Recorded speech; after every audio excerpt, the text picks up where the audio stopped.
கரிய மல்லம்மன் கோவில் முளைப்பாரி திருவிழா இலந்தை முள்படுக்கையில் பூசாரி அருள்வாக்கு சொல்லும் நிகழ்ச்சி நடைபெற்றது.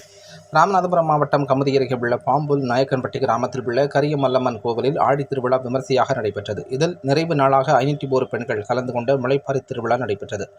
பக்தர்கள் நூல் சாக்கை ஆடையாக வேடமணிந்து சிலம்பாட்டம் ஆடியபடி முளைப்பாரி மேள தாளங்களுடன் ஆட்டத்துடன் ஊர்வலமாக வந்து ஊரின் கண்மாய் கரையில் கரைக்கப்பட்டது. பின்னர் கோவில் அருகே உள்ள இலந்தை முள்படுக்கையில் படுத்து பூசாரி அருள்வாக்கு கூறினார். இதனை ஏராளமான பக்தர்கள் பரவசத்துடன் கண்டு மகிழ்ந்தனர்.